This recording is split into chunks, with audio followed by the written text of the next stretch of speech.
E aí galera, esse é o nome mais um que César e no programa de hoje a gente vai falar sobre filme pornô. Quem nunca, né gente? Muito show depois da meia-noite. Então prepara sua mão porque hoje tem. I just wanna show you how. Uma coisa que é antiga é a pornografia, né? Desde as famosas esculturas, né, como as biquetas de fora, uns pintinhos de fora, depois dos famosos quadros de bacanal, e no cinema também não é recente a pornografia. Os primeiros filmes pornográficos surgiram na época ainda do cinema mudo. Pra que falar, né gente? A boca a gente usa pra outras coisas, não é mesmo? Enfim, só que o que era considerado pornografia naquela época? Um selinho, né, eles já achavam que era uma putaria, uma calamidade. E aí, à medida que os anos foram se passando, essa pornografia foi aumentando. Então, a princípio era um selinho, depois começou um beijo mais caliente, um beijo de língua, começou a rolar um peitinho, até que finalmente surgiu então o sexo explícito. Fala, você tá no pau. Fala, você tá no pau. Sexo animal. Os primeiros filmes de sexo explícito surgiram na época de 70, e um desses primeiros filmes, que é o tão polêmico Garganta Profunda, né? O que acontece nesse filme? Acontece que a protagonista do filme, ela tem um clitóris na garganta, então ela só consegue chegar no orgasmo com sexo oral. E aí pra atingir esse clitóris, vai enfiando, enfim. É uma galera que tentou depois em casa, pegou calo, histórias bem polêmicas. E o auge do cinema pornô se deu em volta dos anos 90 e início dos anos 2000. E aí nessa época do auge do cinema pornô surgiram diversas modalidades de filme pornô, como por exemplo o filme pornô alternativo. O que seria um pornô alternativo? É um filme que simplesmente é feito por atores que não estão naquele padrão de beleza estipulado pela mídia, né?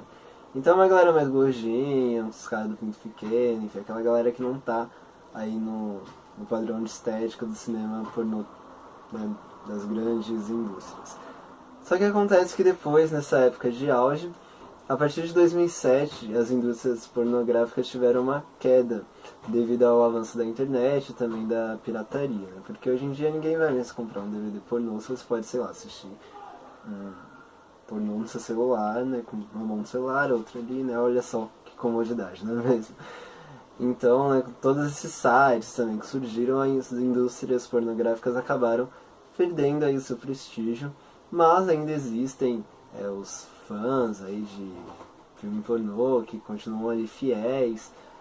Então as indústrias ainda existem, mas hoje é claro com bastante conteúdo mais voltado para a internet, e também caminham aí com maior dificuldade financeira, né? Mas se a gente está falando de filme pornô, a gente não pode deixar de exaltar a nossa cultura brasileira do pornô, porque o Brasil, gente, ele tem uma singularidade pornográfica que é única. Uma coisa que o brasileiro sabe fazer é o filme pornô. Porque, por exemplo, aqui no Brasil existe o prêmio Sex Hot, que é simplesmente um Oscar do pornô brasileiro, que existem categorias como, além das clássicas, né, tipo de melhor ator, melhor atriz, existem categorias como melhor gozada, melhor sexo anal, melhor cenas de dupla penetração. Então, assim, uma variedade assim de prêmios bem legal para ganhar uma noite de gala, né, vamos dizer assim. E também aqui no cinema pornô do Brasil a gente tem uma coisa muito interessante, porque aqui é o único país onde nós temos celebrities que fazem um freela aí de vez em quando no filme pornô. Uma galera que de vez em quando tá lá na Ana Maria Braga e às vezes faz um filme pornô também, por que não, né? Então eu vou passar agora uma lista para vocês de famosos brasileiros que já estiveram um tempo aí no filme pornô. Além dos clássicos, né, que a gente já conhece, como Alexandre Frota, Bruno Surfistinha, Rita Cadillac, Marcos Oliver, toda essa galera, nós também temos alguns outros que deram uma passadinha aí de leve, a começar por ela, né, gente? A rainha dos memes, a rainha do Brasil, quem? Maria Odete. Do quê? A gente fala de Gretchen, é mais fácil a gente perguntar o que ela não fez do que ela já fez. Porque ela já fez Power Couple, já fez A Fazenda, já foi garçonete nos Estados Unidos, já fez a cobra do Van Damme subir ao vivo no domingo à tarde. Ela fez clipe da Katy Perry, então um pornô não podia faltar nessa lista dela. Pois é, quando ela estava em um de seus 300 casamentos, ela e seu marido estrelaram 3 filmes. Olha os títulos dos filmes que é o melhor, né? Carnaval, Rainha do Bumbum e o Laconga Sex. Que velha safada! Eu fico imaginando ela se atracando com aquele outro velho caquético. Pode imaginar que baixaria? E assim, como a mãe e seu filho, Tammy Gretchen, antes de ter feito a transição de sexo, ele estrelou um filme no Brasileirinhas chamado Tammy Companhia, com diversas garotas. O mais bizarro era que na época ele namorava uma menina chamada Júlia Paz, que ela era tipo uma cover da Juliana Paz. E eles eram um casal momento da Rede TV, eles viviam em programas como a Tarde Sul, a TV Fama, a Super Pop, enfim, era o casal 20 da época da Rede TV. Outra que também teve uma passada no pornô foi a Vivi Fernandes. Talvez por nome você não esteja associando a pessoa, mas eu vou mostrar uma foto dela, vocês vão lembrar quem é. Ela sempre aparece naquelas pegadinhas do Silvio Santos, né, que tipo, foi gravado em 1990 e ele fica reprisando todo domingo, sabe? E normalmente ela sempre é aquela que tira a roupa, fica pelada, e isso não é à toa, porque ela já estrelou diversos títulos aí no Brasileirinhas. E no filme, no cenário pornô brasileiro é tão complexo e tão singular que nós temos até mesmo casos de conversão, de uma galera que foi lá, aproveitou bem a vida e agora se arrependeram, aceitaram Jesus, enfim, como por exemplo o caso do Juliano Ferreira.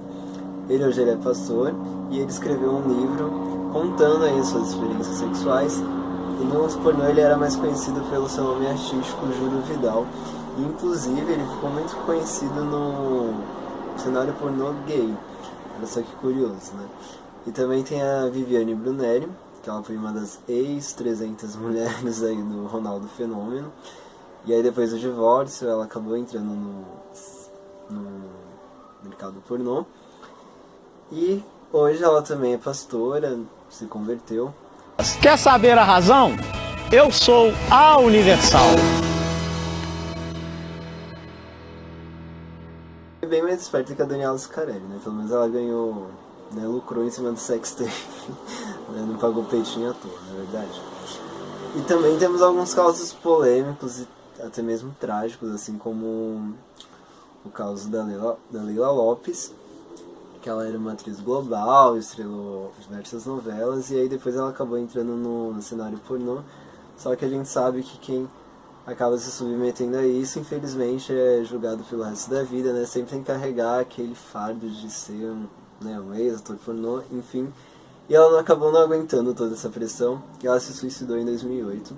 E também temos o triste caso da Elisa Samúdio, né, que vocês provavelmente devem ter acompanhado. Ela foi brutalmente assassinada pelo ex-goleiro Bruno, junto com o colega dele, Macarrão.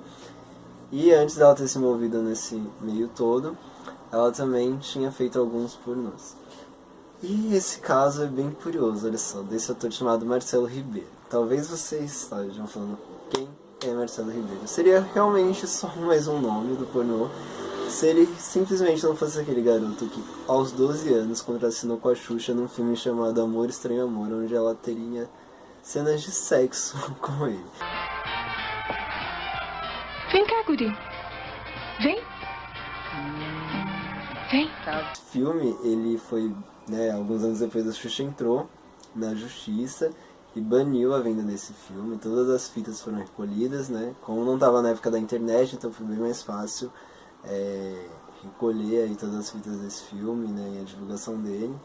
Mas é bem polêmico, e a Brasileirinhas, que não é boba nem nada, aproveitou toda a situação e colocou o título do filme de Estranho Amor. Claro, né? Óbvio que eles não iam perder essa.